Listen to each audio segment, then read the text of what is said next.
మీరు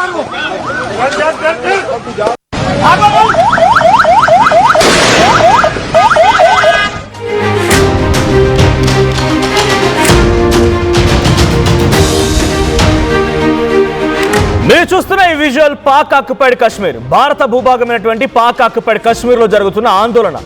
అక్కడి ప్రభుత్వాలకు వ్యతిరేకంగా మొత్తం కాశ్మీర్ అంతా అట్టుడికిపోతోంది. ఇప్పుడు రావల్కోట్ ఏరియాలో తీవ్ర ఉద్రిక్తత నెలకొంది. రణరంగంగా మారింది జాయింట్ అవామీ యాక్షన్ కమిటీ నిరసన. పాలనా వైఫల్యాల నిరసనగా భారీ ర్యాలీ చేపడుతున్నారు. అయితే ర్యాలీని భద్రతా బలగాలు కూడా అడ్డుకున్నాయి. పోలీసుల కాల్పుల్లో 150 మంది మరణించారు. ఇక 200 మందికి చాలా తీవ్రంగా గాయాలయ్యాయి. ఇటు పోలీసుల కాల్పుల్లో సామాన్య జనమే కాదు, సామాన్య జనం అండ్ అవామీ జాయింట్ యాక్షన్ కమిటీకి సంబంధించిన దాంట్లో కూడా వాళ్ళు చేసిన అటాక్స్తో 20 మంది పోలీసులు కూడా చనిపోయారు. రావల్కోట్ ఏరియాలో ఇంటర్నెట్ని నిలిపివేశారు. మొబైల్ సేవలు పూర్తిగా నిలిచిపోయాయి. సోషల్ మీడియాలో ఇప్పుడు వీడియోస్ అనేవి వైరల్ అవుతూ ఉన్నాయి. సో ఎలక్ట్రిక్ ఛార్జెస్ పెంచడం, అంటే ఎలక్ట్రిక్ బిల్ పెంచడం, పెట్రోల్ డీజిల్ ధర అదుపులో ఉండకపోవడం, విపరీతంగా ఇన్ఫ్లేషన్ రావడం, ట్రాన్స్పోర్టేషన్ ఛార్జెస్ పెరిగిపోవడం, ఇవన్నీ కూడా కారణం. వీటన్నిటి నేపథ్యంలో అక్కడ ప్రభుత్వాలకి వ్యతిరేకంగా రావల్కోట్లో సామాన్య జనం అంతా కలిసి ఒక కమిటీ ఏర్పాటు చేసుకున్నారు, జాయింట్ అవామీ యాక్షన్ కమిటీ. ఇప్పుడు ఈ కమిటీ నిరసన వ్యక్తం చేస్తోంది పాక్ ఆక్యుపైడ్ కాశ్మీర్ ప్రభుత్వాలకి వ్యతిరేకంగా. సో ఆ ప్రభుత్వాలకు వ్యతిరేకంగా నిరసన తెలుపుతున్న క్రమంలో ఇప్పుడు ఆ పోలీసులు ఆ కమిటీని నిలువరించే ప్రయత్నం చేస్తున్నారు. ఒకటే కాదు, వాళ్ళు ఎగెన్స్ట్గా ఉన్న అంశాలు ఏంటి అంటే ఎలక్ట్రిసిటీ ఛార్జెస్ పెంచడం విషయంలో ఎగెన్స్ట్గా ఉన్నారు. తర్వాత కాస్ట్ ఆఫ్ లివింగ్ పెరిగిపోయింది, గవర్నెన్స్ రిఫార్మ్స్ తీసుకురావడం లేదు, పథకాల ఇంప్లిమెంటేషన్ లేదు, political representation and reserved assembly seats విషయంలో, తర్వాత authorities on protection of political activity, అంటే పొలిటికల్ యాక్టివిటీ కంట్రోల్ సప్రెస్ చేస్తూ గవర్నమెంట్ అఫీషియల్స్కి అథారిటీస్కి ప్రొటెస్ట్ ఇవ్వడం, వాళ్ళకి ప్రొటెక్షన్ ఇవ్వడం పైన వీళ్ళంతా ఆందోళన వ్యక్తం చేస్తున్నారు. Electric charges, cost of living, inflation, government reforms, reserved assembly seats, political యాక్టివిటీని సప్రెస్ చేయడం, వీటన్నిటి విషయంలో ఆందోళన చేస్తున్నారు joint Awami action committee Pak occupied కాశ్మీర్లో. ఈ ఆందోళన కాస్త ఉద్రిక్తంగా మారింది. రోడ్లపైకి ఎక్కి ఆఫీసులని, కార్యాలయాలను నిప్పంటించే పరిస్థితికి వచ్చింది. నిప్పంటించి అధికారులని చుక్కలు చూపిస్తున్నారు సామాన్య జనం అండ్ కమిటీ సభ్యులు. సో ఇప్పుడు వీరంతా కూడా ఆందోళన వ్యక్తం చేస్తున్న తరంలో పోలీసులు వారిపై లాఠీ చార్జ్ చేస్తున్నారు, పోలీసులు ఫైరింగ్ చేస్తున్నారు. ఈ ఫైరింగ్లో ఇప్పటివరకు సుమారుగా 100 మంది సామాన్య 100 మంది నుంచి 150 మంది వరకు సామాన్య జనం చచ్చిపోతే పోలీసుల వైపు నుంచి కూడా 20 మరణాలు సంభవించాయి.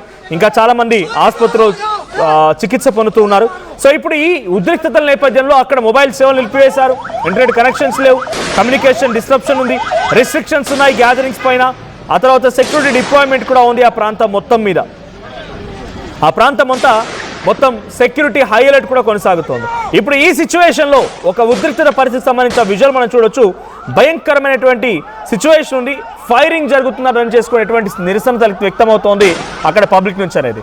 సో వాళ్ళంతా ఎప్పటి నుంచో కోరుకుంటున్నారు పాక్ ఆక్యుపైడ్ కాశ్మీర్కి సంబంధించిన జనం, దాంట్లో ఆల్మోస్ట్ ఒక 20-30% పబ్లిక్ అంతా కూడా భారత్కి సహకరిస్తాం, భారత్లో మేము ఉండిపోవాలనుకుంటాం అన్న రకంగా ఎప్పటి నుంచో కోరుకుంటూ ఉన్నారు. ఇప్పుడు అక్కడ ప్రభుత్వాలు కూడా అక్కడి ప్రజలకు వ్యతిరేకంగా మారిపోయి లాఠీ చార్జ్ చేయడాలు, తూటాలు దింపడాలు, సప్రెస్ చేసే ప్రయత్నం చేస్తున్నారు. మేబీ ఇది కరెక్ట్ అయిన సమయమేమో, పాక్ ఆక్యుపైడ్ కాశ్మీర్ని తిరిగి భారత్లో విలీనం చేసుకోవడం కోసం ఇది ఒక అనువైనటువంటి సమయమేమో, అటువంటి సంకేతాలు అక్కడ జరుగుతున్నాయేమో. ఏ క్షణమైనా మన భారత ప్రభుత్వం కూడా ఈ సంఘటనల పైన రియాక్ట్ అయ్యే అవకాశం ఉంది. కొన్ని ఏళ్లుగా పూర్తిగా దాని ఏమంటారు అపరిష్కృతంగా ఉన్నటువంటి సమస్య ఇది. ఆ అపరిష్కృతంగా ఉన్నటువంటి సమస్య ఇప్పుడు బహుశా ఈ రూపంలో భారత్కు ఒక అవకాశం దొరికిందేమో. పీఓకేలో ఇన్ఫ్లేషన్ స్టార్ట్ అయింది, పెట్రోల్ ధరలు పెరిగిపోవడం, ఎలక్ట్రిక్ ఛార్జెస్ పెరిగిపోవడం, పొలిటికల్ సపరేషన్ ఉండడం, రిజర్వ్డ్ సీట్స్ లేకపోవడం, ఇన్ఫ్లేషన్, స్టాండర్డ్ ఆఫ్ లివింగ్ పెరిగిపోవడం, ఇవన్నీ కూడా అక్కడ ప్రజల్ని ఆగ్రహానికి గురి చేశాయి. అందుకే జాయింట్ అవామీ యాక్షన్ కమిటీ పేరుతో ఒక కమిటీని ఏర్పాటు చేసుకుని వారంతా రోడ్లెక్కి నిరసన వ్యక్తం చేయడం, ఆందోళన చెప్పడం చేస్తూ ఉన్నారు. సో పీఓకేలో ఉద్రిక్తత పరిస్థితి నెలకొని 150 మంది సామాన్య జనం చనిపోతే 20 మందికి పైగా పోలీసులు చనిపోయారు. ఈ ఉద్రిక్తత పరిస్థితి సుమారుగా వారం రోజులు కొనసాగుతూనే ఉంది. ఇప్పుడు జరిగినటువంటి ఉద్రిక్తత నెక్స్ట్ లెవెల్గా మారే అవకాశం ఉంది. వాళ్ళు ఎప్పటి నుంచో కోరుకుంటున్నట్టుగా భారత్లో కలవాలని చెప్పి 20-30% మంది జనం కోరుకున్నట్టుగా ఇప్పుడు ఈ సందర్భం సమయం కొంత అనువైనదేమో. మన భారత ప్రభుత్వం ఎటువంటి యాక్షన్లోకి దిగుతుందో చూడాలి. మా ప్రతినిధి మధు సిద్ధంగా ఉన్నారు. మధు, రావల్కోట్లో పీఓకే అక్కడి ప్రభుత్వాలకి వ్యతిరేకంగా సామాన్య జనం ఆందోళన వ్యక్తం చేస్తూ ఆందోళన చేపడుతుంది, నిరసన వ్యక్తం చేస్తున్నారు. లాఠీ చార్జ్ జరుగుతోంది, ఫైరింగ్ జరుగుతోంది, సామాన్య జనం చచ్చిపోతున్నారు. ఎలా చూడాలి ఈ సిచ్యువేషన్ని? ఇది ముమ్మాటికి పాకిస్తాన్ ప్రభుత్వాలకు వ్యతిరేకంగా జరుగుతున్న నిరసన చెప్పాలి. సో ఇప్పుడు పీఓకేలో ఇంత ఉద్రిక్తత పరిస్థితుంది కాబట్టి సమయం సందర్భం ఆసన్నమైంది అనుకోవాలా భారత పీఓకేని కైవసం చేసుకోవడం కోసం? ఎగ్జాక్ట్లీ పాకిస్తాన్ అంటేనే మొదటగా గుర్తొచ్చేది ఉగ్రవాదాన్ని ప్రోత్సహిస్తా ఉన్నటువంటి సిచ్యువేషన్. దాని నుంచి పాలనాపరమైనటువంటి వైఫల్యాలతో ప్రజలు ఇక్కట్లు పడుతున్నటువంటి పరిస్థితి. అది ఒక్క పాకిస్తాన్ లోనే కాదు, ప్రస్తుతం పీఓకేలో కూడా అదే సిచ్యువేషన్. పాక్ ఆక్యుపైడ్ కాశ్మీర్ కి సంబంధించిన ప్రాంతంలో అక్కడ చాలా రోజుల్ని అన్రెస్ట్ ఉంది. అక్కడ అనేక సమస్యలు, రోడ్లు లేవు, డ్రైనేజ్ లేదు, మంచినీరు లేదు, విద్యుత్ లేవు, స్కూల్స్ లేవు, కనీసం మౌలిక వసతులు లేనటువంటి సిచ్యువేషన్. అంటే నిర్లక్ష్యం చేస్తా ఉంది. పీఓకేని కేవలం అక్కడ టెర్రరిస్ట్ యాక్టివిటీ చేయడానికో, మైనింగ్ కోసమో, ఇతర దేశాలకు, చైనా ఇంకా ఇట్లా ఇతర దేశాలకు అక్కడ షెల్టర్ ఇవ్వడానికో వాటికి ఉపయోగించుకునే ప్రయత్నం చేసింది. అక్కడ ఉన్న ప్రజలను నిర్లక్ష్యం చేసింది. చాలా రోజుల నుంచి అన్రెస్ట్ ఉంది. పాకిస్తాన్ పైన పోరాటం చేస్తా ఉన్నారు. సపరేట్ గా అక్కడ ఉన్నటువంటి ఒక లిబరల్ గా ఒక టీం ఏర్పడి పాకిస్తాన్ తోనే వాళ్ళు విభేదిస్తా ఉన్నటువంటి పరిస్థితి. పాకిస్తాన్ తో మేము కలిసి ఉంటాం, భారత్ తో కలిసి ఉంటాం అనేటువంటి చాలా నుంచి నడుస్తా ఉంది. పాకిస్తాన్ అంటేనే గుర్తొచ్చేది ఆకలి, తర్వాత అశాంతి, ఇట్లాంటి అరాచకాలు, అణచివేత. ఇప్పుడు మళ్ళీ అట్లాంటి సిచ్యువేషన్ ఎదుర్కొంది అక్కడ రావల్కోట్ సంబంధించినటువంటి ప్రాంతంలో. దాదాపు పోలీసుల కాల్పుల్లో 150 మంది మృతి చెందితే ఎట్లాంటి సిచ్యువేషన్ ఉందో మనం అర్థం చేసుకోవచ్చు. చాలా రోజుల నుంచి దీంట్లో పీఓకే విషయంలో ఇంటర్నేషనల్ గా వేరే దేశాలు కలగజేసుకుంటాయన్న తర్వాత భారత్ చాలా స్పష్టమైనటువంటి ఒక ప్రకటన చేసింది. భారత్ అంతర్భాగానికి సంబంధించిన విషయంలో వేరే వాళ్ళు ఇన్వాల్వ్మెంట్ భారత్ కోరుకోవట్లేదు, వారు రావద్దు అనేటువంటి స్టేట్మెంట్ చేసిన తర్వాత అక్కడ పీఓకేల పరిస్థితులు మారిపోయాయి. అక్కడ ఉన్న ప్రజలు మౌలిక వసతులను కోరుకుంటున్నారు. అందుకే పాకిస్తాన్ తో యుద్ధం చేస్తా ఉన్నటువంటి సిచ్యువేషన్ ఉంది. వాళ్ళంతా కూడా త్వరలోనే ఒక కీలకమైన పరిణామం చోటు చేసుకునే అవకాశం ఉంది. ప్రస్తుతం ఆల్రెడీ అక్కడ కనీస వసతులు లేవు. ఉన్న కొన్ని వసతులు, ఇంటర్నెట్ కానీ, మొబైల్ కానీ, వీటన్నిటిని కూడా నిలిపేసినటువంటి పరిస్థితి ఉంది. 200 మందికి గాయాలైపోయాయి, 4 పోలీసులు మరణించారు. సో ఆ జాయింట్ అవామీ యాక్షన్ కమిటీ నిరసనతో ఉద్రిక్తంగా మారిపోయినటువంటి పరిస్థితి కొనసాగుతుంది. ప్రభుత్వాలకు వ్యతిరేకంగా ప్రజలు నిరాదిస్తున్నారు, ప్రజలు ఆందోళన వ్యక్తం చేస్తున్నారంటే అక్కడ ఆ పాకిస్తాన్ రూల్ నచ్చడం లేదనే కదా, పాకిస్తాన్ కి సంబంధించినటువంటి ఆ సిచ్యువేషన్ తమకు వద్దనే కదా. కనీస విద్యుత్ అవసరాలు లేవు అక్కడ, కనీస మౌలిక వసతులు. ఇందాక ఇప్పుడు రోడ్లు, తర్వాత స్కూల్స్, డ్రైనేజ్, మంచినీళ్లు, ఈ కనీస మౌలిక వసతులు, వైద్యము ఇది అందనటువంటి పరిస్థితి ఉంది పీఓకేలో. దీనికి నిరసన వ్యక్తం చేస్తా ఉన్నారు. వాళ్ళంతా కూడా భారత్ తో మేము కలిసి ఉంటాం అనేటువంటిది ఓపెన్ స్టేట్మెంట్ చేశారు. ఇది అంతర్జాతీయ న్యాయస్థానాల వరకు వెళ్ళింది, అంతర్జాతీయ వేదికల వరకు ఈ ఇన్ఫర్మేషన్ రీచ్ అయింది. వాళ్ళు భారత్ తో కలిసి ఉంటాం అనేటువంటి. ఇది ఇంకా కొన్ని రోజులు నడిస్తే అంతర్గతంగా వాళ్ళంతా కూడా పాకిస్తాన్ తో విభేదించి భారత్ తో కలుస్తామనేటువంటిది ఓపెన్ స్టేజ్. ఇప్పటికే ర్యాలీలు, సమావేశాలు, దీనికి సంబంధించినటువంటి కొన్ని కార్యక్రమాలు చేశారు. త్వరలోనే ఒక బిగ్ డిసిజన్ కూడా ఉండే అవకాశం ఉంది. మోదీ 3.0 మూడోసారి ప్రధానిగా అయిపోయిన తర్వాత ఆయన టర్మ్ కంప్లీట్ అయ్యే లోపల పీఓకే ఏదైతుందో పాక్ ఆక్యుపైడ్ కాశ్మీర్ భారత్ లో అంతర్భాగంగా విలీనమయ్యే అవకాశం ఉంది. మనం గతంలో చూసాం, పార్లమెంట్ సమావేశాల సందర్భంగా హోం మంత్రి అమిత్ షా ఒక స్టేట్మెంట్ చేశారు. ఇప్పటి నుంచి పీఓకే అని ఎప్పుడు మెన్షన్ చేసినా, వ్రాతపూర్వకంగా కానీ ఓరల్ గా కానీ, ప్రభుత్వం కానీ ఇంకెక్కడైనా మెన్షన్ చేస్తే అది భారత్ అంతర్భాగమైనటువంటి భారత్ భూమి, అది భారతదేశానికి సంబంధించిన భూమి అనేటువంటిది కన్సిడర్ చేయాలి అనేటువంటిది ఆయన పార్లమెంట్ లో ఆన్ రికార్డ్ మాట్లాడారు. సో జరుగుతున్న పరిణామాలు కూడా త్వరలో పీఓకే భారత్ లో విలీనమయ్యే సిచ్యువేషన్ కనిపిస్తా ఉంది. అక్కడ ఉన్న ప్రజలు ముఖ్యంగా పాకిస్తాన్ తో కలిసి ఉండడానికి ఇష్టపడట్లేదు. దానికి నిర్లక్ష్యానికి గురైనటువంటి పరిస్థితి. ఇందాక చెప్పినట్టు మౌలిక వసతులు లేకపోవడం, అక్కడ డెవలప్ కావాలన్నా, వారి జీవ వైవిధ్యంలో కాస్త మార్పులు చేర్పులు రావాలన్నా, మంచి జీవించాలనుకున్నా మంచి మార్పులు రావాలంటే భారత్ తో కలిసి ఉండాలనేటువంటి డిమాండ్ ఉంది. అందులో భాగంగానే ప్రస్తుతం జాయింట్ అవామీ యాక్షన్ కమిటీ ఏదైతే పోరాడుతా ఉందో అక్కడ దానికి సంబంధించి పాకిస్తాన్ ఆర్మీతో కానీ పాకిస్తాన్ తో త్వరలోనే ఒక బిగ్ స్టెప్ ఉండే అవకాశం కనిపిస్తా ఉంది జరుగుతున్న పరిణామాలు గమనిస్తుంది. అక్కడ జరుగుతున్న సంఘటనల పైన పీఓకే ఇప్పుడు సరైనటువంటి సమయం అనుకోవాలా? భారత ప్రభుత్వం అంటే అక్కడ పబ్లిక్ రివల్యూషన్ స్టార్ట్ అయింది, అక్కడి ప్రభుత్వాల వ్యతిరేకంగా పోరాడుతున్నారు. వాళ్ళు ఎప్పటి నుంచో భారత్తో కలవాలని రకంగా కొంత ఆకాంక్షిస్తున్నట్టు కనబడుతోంది. ఇది సరైన సమయం అనుకోవాలా భారత ప్రభుత్వానికి కూడా? అంటే అమెరికా లాంటి దేశాలు ఇన్వాల్వ్ అయ్యే ప్రయత్నం చేశాయి. మనం చూసాం, ట్రంప్ ఇప్పుడున్నటువంటి కాస్త ఏ రకంగా అయితే కొన్ని స్టెప్స్ పిచ్చి చేష్టలు, పిచ్చి ఐడియాలతో ముందుకు వస్తూ పిచ్చి స్టేట్మెంట్ చేస్తా ఉంటారు ట్రంప్ అమెరికా అధ్యక్షులు. ఇప్పుడు పీఓకే విషయంలో కూడా మనం చేశారు. పీఓకే విషయంలో నేను మధ్యవర్తిత్వం వహించడానికి సిద్ధంగా ఉన్నానని స్టేట్మెంట్ చేస్తే భారత్ నిరాకంగా ఒకే ఒక్క వర్డ్తో కొట్టిపారేస్తుంది. అది భూ అంతర్భాగం భారత్ సంబంధించినటువంటిది పిఓకే అనేది. ఇతర దేశాల ఇన్వాల్వ్మెంట్ ఒప్పుకోవడానికి భారత్ ఎటువంటి పరిస్థితిలో సిద్ధంగా లేదు అనేటువంటిది ఒకే మాటతో కొట్టిపారేస్తారు.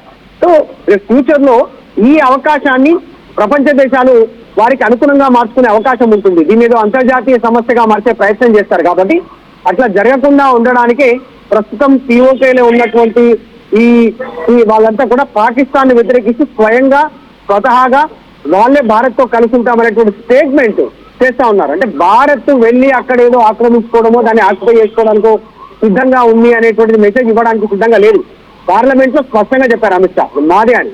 సో అక్కడ ఉన్న ప్రజలే భారత్ తో కలవడానికి సిద్ధంగా ఉంటే ఈ సమస్య శాంతిపూర్వకంగా మనం ఒక బుల్లెట్ వాడకుండానే ఇలాంటి ఒక బూటు ఒక ఆర్మీ అధికారి ఒక కాలు ముందుకు పెట్టకుండానే పని కంప్లీట్ అయ్యి పిఓకే భారత్ లో అంతర్భాగంలో విలీనం అయ్యేటువంటి సిచ్యువేషన్ అయితే కనిపిస్తా ఉంది. సో ప్రస్తుతం జరుగుతున్న పరిణామాలు అత్యంత కీలకం. చాలా రోజుల నుంచి జరుగుతూ ఉన్నాయి. గతంలో ర్యాలీలు తీశారు, అంతర్జాతీయ వేదికల పైన పోయి నినదించారు, శాంతి ర్యాలీలు చేశారు, ప్రభుత్వం మీద వ్యతిరేకంగా పోరాటం చేస్తున్నారు పాకిస్తాన్ ప్రభుత్వం మీద, ఆర్మీ పైన వాళ్ళు. కాబట్టి త్వరలోనే ఒక కీలక స్టెప్ ఉండే అవకాశం కనిపిస్తా ఉంది, కీలక మార్పు జరిగే అవకాశం కనిపిస్తుంది. Right, thank you Madhu.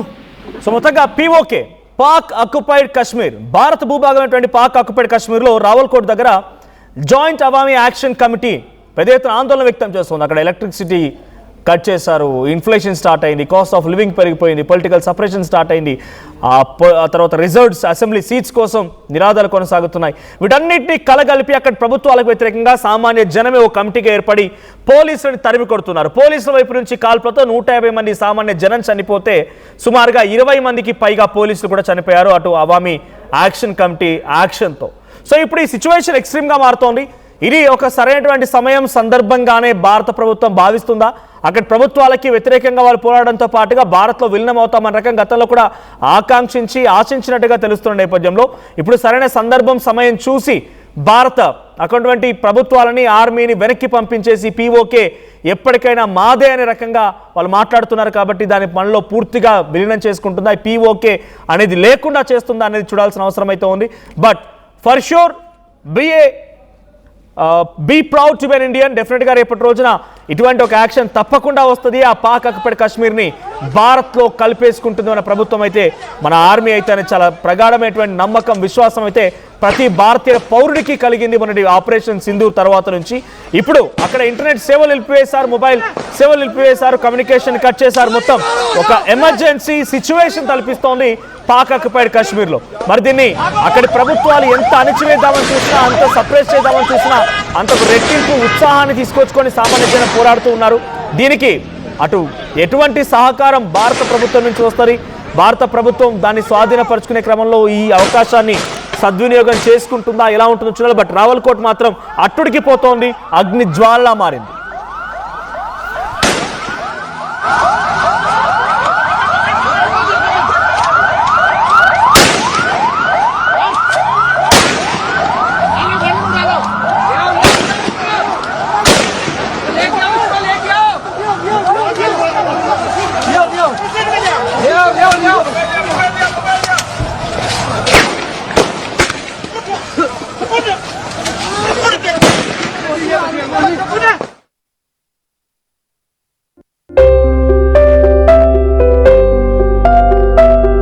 చిన్న చిన్న ఆనందాలు 35 ఏళ్లుగా నా జీవితంలో లేవు. 35 ఏళ్లుగా నేను డైపర్లలో బ్రతికాను. 6 సెంటీమీటర్ల ఫిస్టులా నా మూత్రాశయంలో లీకు కారణమైంది. ఎవరూ నాకు సహాయం చేయలేకపోయారు. AINUలో వైద్యులను కలిసే వరకు అక్కడ వారు రోబోటిక్ శస్త్రచికిత్సతో నాకు పరిష్కారం ఇచ్చారు. వారు నా ఆత్మవిశ్వాసాన్ని కూడా తిరిగిచ్చారు. Precision Care makes it possible. The Center for Robotic Surgery at AINU. At KL Lake, you have the freedom to choose the subjects that fuel the engineering. UKL deemed to be university.